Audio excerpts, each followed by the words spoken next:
जी नाज़रीन, प्रोग्राम में खुश आमदीद। कल था पाकिस्तान के अंदर औरत मार्च, और औरत मार्च के अंदर जो कुछ भी हुआ उसके मनाज़र आपने टेलीविज़न स्क्रीन पर देखे भी, लेकिन एक ख़ास चीज़ हुई है इस औरत मार्च के अंदर। एक मुल्क का झंडा लहराया गया है। वो कौन सा मुल्क है, और ये साहब ज़रा वीडियो देखते हैं, उसके बाद फिर फैसला करते हैं ये क्यों, क्या और किसने किया।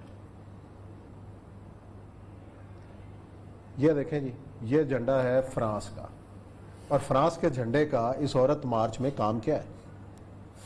देखिए, बहुत तकलीफ में हूं। मैंने कतअन इन 50-60 औरतों का कोई कल गुफ्तगू करना मुनासिब नहीं समझा। हालांकि उन्होंने मेरे खिलाफ नारे भी लगाए हैं कराची के अंदर। क्या वैसे नारा लगा था? कि और यह भी सुन ले आता था, जैसे मैंने आजादी रोकी हुई तो रोकी है ना, हर साल तनकीद करते हैं उनके ऊपर, आजादी रोकने की बात करते हैं, ना किया कर। लेकिन ये बराह रास्त तौहीन रसालत है सल्लल्लाहु अलैहि वसल्लम। एक मुल्क जो बहैसियत मुल्क सैयदुल अंबिया सल्लल्लाहु अलैहि वसल्लम के खाके बना के बाजारों में और चौराहों में लगाता है और उसके ऊपर उसको डिफेंड करता है, उस मुल्क का झंडा लेकर तुम यहां पर चलते हो, तुम चाहते क्या हो तुम लोग? और उससे सच्चों को कहा इस वक्त अभी तक नौकरी में बैठा हुआ है, उससे कल क़यामत के दिन रसूलुल्लाह सल्लल्लाहु अलैहि वसल्लम की शफाअत नहीं हासिल करने की, उसने अभी तक मुकदमा दर्ज नहीं किया इन लोगों के ऊपर। किस खुशी में? देखिए, सलमान तासीर से हमारा क्या इख्तलाफ था? कोई इख्तलाफ नहीं था। सलमान तासीर का मसला यह था कि सलमान तासीर के पास जब वो गवर्नर था कम से कम कई हजार बंदे कैद थे, लेकिन एक औरत पर इल्जाम लगा कि उसने रसूलुल्लाह की तौहीन की है। सलमान तासीर गवर्नर हाउस से उठा, शेखुपुरा गया, उस औरत को अपने साथ बिठाया और कहा मैं तुम्हारा मुकदमा लड़ूंगा। ये बिल्कुल ऐसे ही है कि जैसे कोई शख्स उस पर इल्जाम लगे कि मेरे बाप को उसने गाली दी है और वो थाने में बंद हो, और शहर का गवर्नर उठ के जाए और कहे आओ मैं तुम्हारा मुकदमा लड़ूंगा, तुम देखो क्या देखोगे तो मेरे दिल पे क्या गुजरेगी। ये है वो कैफियत। ये बेसिकली उन्होंने ये साबित किया, इमरान खान रियासत मदीना के चैंपियन से साबित किया है, तुम्हारे मुंह पे थप्पड़ मारा है। ये है फ्रांस के साथ, ये इस्लामाबाद की इंतजामिया के मुंह पे थप्पड़ है।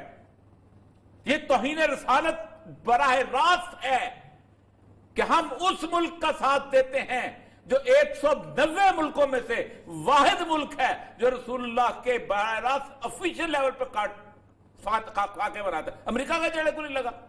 बरतानिया का झंडा क्यों नहीं लगा? स्पेन का झंडा क्यों नहीं लगा? इटली का झंडा क्यों नहीं लगा?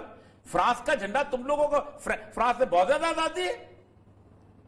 फ्रांस की कभी जाकर देखो, जो कोई अल्जदायर के अंदर जो तारीख है फ्रांस के अंदर, जो आज भी तारीख फ्रांस के अंदर हो रहा है, छोड़ दो इस बात को। लेकिन बुनियादी मसला यह है कि ये खालिसतन 295C का केस है। जिस जगह से झंडा लहराया गया है, जो उसके ऑर्गेनाइजर्स हैं, उन सब पे बनता है। अगर नहीं बनता फिर अल्लाह हाफिज है इसका। जो लोग वहां पर थे इस्लामाबाद के अंदर, जिन्होंने ये झंडा फिटनेस किया है, जो वहां मौजूद हैं, ये सब कुछ करते हैं। अब आते हैं सारे के सारे सिनेरियो के अंदर, ये है क्या? आप मुझे ये बताइए, शलवारें लटकी हुई हैं, कमीजें लटकी हुई हैं। एक जमाने में वो होता था जानसार अख्तर कि तेरे सीने पे ये आंचल बचा, लेकिन तो इस आंचल से एक परचम बना लेती तो अच्छा था। वो आंचल तक गया था।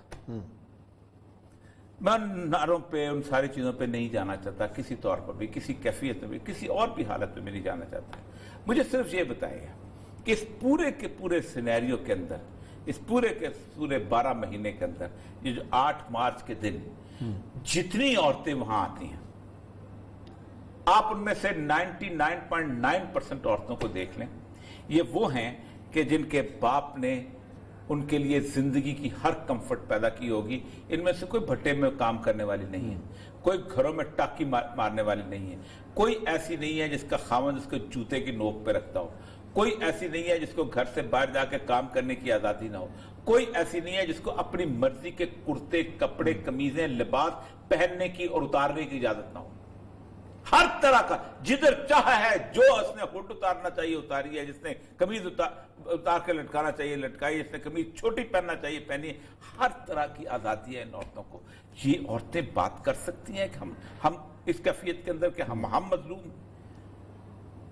اس طرح کے بینرز، اس طرح کے، ٹھیک ہے آپ کرو جو مرضی، آپ کا حق ہے، آپ اس کائنات، ہمارے نزدیک تو اس کائنات کے اندر یہ مقام نہیں، اس سے آگے آپ آج پیدا ہوئے ہو، آپ کو تو اندازہ ہی نہیں۔ سیدنا یوسف علیہ السلام جس معاشرے کے سامنے پیش ہوئے تھے، اس معاشرے کے اندر جو تاریخ بتاتی ہے اور جو قرآن کہتا ہے طریقتکم المثلی، آئیڈیل لائف سٹائل، عورتیں مرد لا کے بازار سے خرید کے بانٹا کرتی تھی آپس میں، تم کو نیا تہذیب لے کے نکلی ہو؟ دنیا گزر چکی ہوئی ہے اس تہذیبوں سے۔ یہ پولی اینڈری جو آج تم بات کرتے ہو، دنیا پوری میں آپ جاؤ امیزن کی کہانیاں اٹھاؤ، جاؤ افریقہ کی کہانیاں اٹھاؤ، عورت اس لیے قبیلے کی سربراہ ہوتی تھی کیونکہ بچے زیادہ پیدا کرتی تھی اور بچے بیچا کرتی تھی آگے جا کے۔ یہ پولی اینڈری کیا تھی؟ یہ اور ایک عورت جو 6-7 خامد رکھا کرتی تھی، جو تمہاری مارکیٹ میٹ کی کہانیاں یہی تو ہیں۔ کیوں واپس لوٹی عورت دوسری طرف؟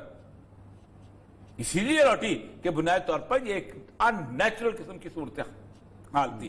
یہ جو کو تم نئے قصے، نئی کہانیاں، جاؤ جا کے اس کی مصر کی پوری کہانیاں اٹھاؤ، جاؤ کلیوپیٹرا کی اور اس کے ارد گرد کی کہانیاں اٹھاؤ۔ یہ کوئی نہیں، ہمارا ایک کنسرن ہے کہ تم نے مل کے کل سید الانبیاء صلی اللہ علیہ وسلم کی توہین کی ہے، یہ فرانس کا جھنڈا لہراتے ہوئے۔ یہ بالکل ایسا ہی ہے کہ رسول اللہ صلی اللہ علیہ وسلم کے گھر کے سامنے ابو جہل کی تصویر لگا دی جائے۔ یہ بالکل ایسے ہے جیسے ہمارے مسجد کے سامنے ابو لہب کا جھنڈا بلند کر دیا جائے۔ یہ بالکل ایسی ہے کہ جیسے اس یا جو توہین رسالت کرنے والے کا نام جو ہے اس کے سامنے لکھ دیا جائے۔ آپ نے اس پاکستان کی سرزمین کے اوپر فرانس کا جھنڈا لہرایا اس جلسے کے اندر یہ بتانے کے لیے کہ چونکہ فرانس جو ہے اور اس نے رسول اللہ صلی اللہ علیہ وسلم کی توہین کی ہے، اس لیے ہمارا ہیرو ہے۔ اس کی تحقیقات ہونی چاہیے، اس کی تحقیقات ہوں، ایف آئی آر درج، گرفتاری بچنے کا تحقیقات ہوں، اور اس کے بعد پتا چلے کہ کون تیرا لہرانے والا تھا، کون لے کے آیا تھا۔ ایسے نہیں جانا چاہیے، ورنہ مجھے نہیں پتا پاکستان کے 22 کروڑ عوام جو ہیں وہ خود اپنا سید الانبیاء صلی اللہ علیہ وسلم کے سامنے اپنا چہرہ دیکھ لیں کہ قیامت کے دن وہ کس کی شفاعت پہ جائیں گے۔ اور کیا، میں تو سچی بات یہ ہے کہ مجھے کل رات سے نہیں، نوٹس لینا چاہیے، ڈی سی صاحب کو لینا چاہیے، جو ساری جو انتظامیہ اس کو نوٹس لینا چاہیے۔ کوئی تک نہیں بنتی، شرارت کی ہے، کوئی بیچ میں گھسا ہے، کون ہے، جو بھی ہے، جو بھی لے کے آئے، کس نے روکا کیوں نہیں ہے؟ سب کو نہیں پتا ان لوگوں، یہ جاہل عورتیں ہیں، ان کو نہیں پتا فرانس کا جھنڈا کیوں لہرایا جا رہا ہے، ان کو نہیں پتا بنیاد کیا ہے اس کی۔ تو اصل مسئلہ یہ ہے کہ یہ بیسیکلی مسئلہ یہ ہے کہ میں سچی بات بتاؤں، میں نے بالکل نہیں بولنا تھا، آپ کو پتا، آپ نے کل مجھے کہا بات کرنی، میں نے کہا میں نہیں کروں گا، اس لیے کو سمجھ دیا میں شاید ریٹیلیٹ کرتا ہوں۔ میں نے اور کل تو میں بالکل رات کو کل مجھے فواد چوہدری صاحب نے، فواد نے جو ہمارا جو ہیڈ ہے وہاں کا نیوز، اس نے مجھے کہا کہ جی آج تو آپ کے خلاف بھی نعرہ لگ گیا۔ میں نے کہا چلو آج تو میرا بولنا بنتا ہے، لیکن یہ تو میرا خون کھول اٹھا ہے رات سے دیکھ دیکھ کے۔ کوئی اور وجہ نہیں ہے، کوئی اور وجہ نہیں ہے فرانس کا جھنڈا لہرانے کی۔ نیدرلینڈ کا جھنڈا تو سب سے زیادہ پیسے کون دیتا ہے؟ ناروے۔ مجھ سے پوچھو، میں director general social welfare women development رہا ہوں، مجھے پتا ہے کس کس این جی او کو کون دیتا ہے پیسے۔ 45 ونڈوز لگی ہوئی ہیں دنیا پاکستان کے اندر، پاکستان واحد ملک ہے کہ جہاں ڈائریکٹ ایمبیسی پیسے دیتی ہیں، تو اس کا جھنڈا کیوں نہیں لگاتے؟ فرانس کا جھنڈا کیوں لگایا ہے؟ صرف اس لیے، صرف ایک چیز کہ رسول اللہ صلی اللہ علیہ وسلم کی توہین کی جائے۔